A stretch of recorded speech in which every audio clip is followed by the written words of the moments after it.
기자 박사라 기자 SNS 공유 및 댓글 SNS 클릭 수입 페이스북 트위터 카카오 스토리 SNS 공유 더보기 증인들의 잇따른 불출석으로 제자리 걸음이었던 이 전 대통령의 항소심 재판이 다시 본격 진행될 것으로 보인다. 13일 법원은 이명박 전 대통령의 항소심 증인으로 채택된 이팔성 전 우리금융지주 회장에게 강제고 인장을 발부했다. 검찰은 이 전 대통령의 부인과 사위를 증인으로 불러달라고 재판부에 요청했다. 서울고법 형사 1부 부장 정준영은 이날 열린 이 전 대통령의 항소심 공판에서 이 전 회장이 제시한 불출석 사유만으로는 형사소송법이 정하는 불응사유로 볼 수 없다. 며 구인을 위한 구속영장을 발부한다고 밝혔다. 이 전 회장에 대한 증인신문은 다음 달 5일 오후 2시 5분으로 지정됐다.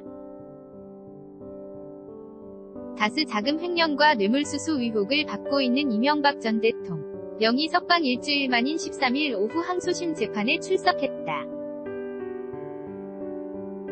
뉴스원 재판부는 형사소송법에 의하면 법원은 증인의 연령, 직업, 건강상태 기타의 사정을 고려해 검사, 피고인 또는 변호인의 의견을 묻고 법정회에 소환하 거나 소재지에서 신문할 수 있다. 며 증인이 증언할 수 없을 정도로 건강이 좋지 않다면 재판부는 법정 밖이나 주거지에서 증인을 신문할 수 있다. 고 지적했다.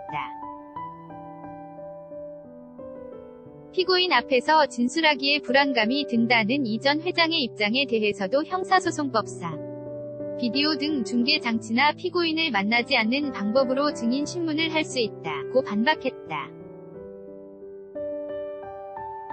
또 재판부는 차폐시설을 설치하는 방법 등도 있다며 증인이 일반인에게 노출되지 않고 안전하게 출석한 후 증언을 마친 후 돌아갈 수 있도록 보호하고 지원할 것이라고 밝혔다. 앞서 이 전 회장이 직접 쓴 비망록은 1심에서 이 전 대통령이 징역 15년을 선고받는데 핵심 역할을 했다.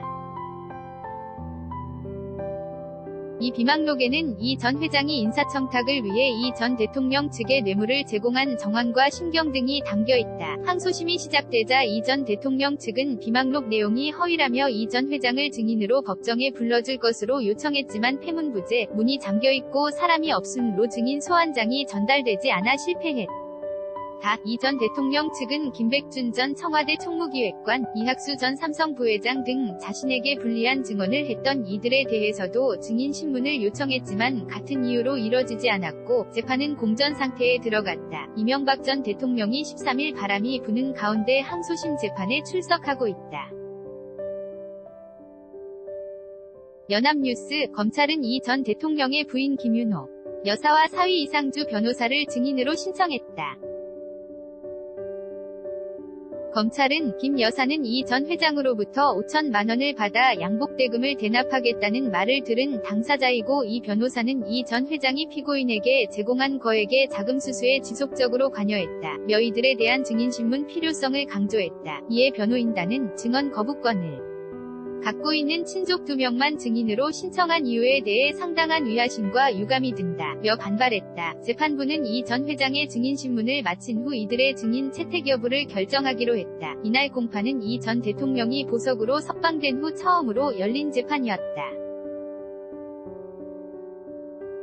검은색 정장 차림의 이 전 대통령은 차에서 내려 이명박을 연호하는 지지자들에게 손을 들어 보였다. 마흔석이 소법정은 지지자와 취재 진들로 발 디딜 틈이 없었다. 법정 바깥까지 그를 보러 온데 기자들이 줄을 설 정도였다.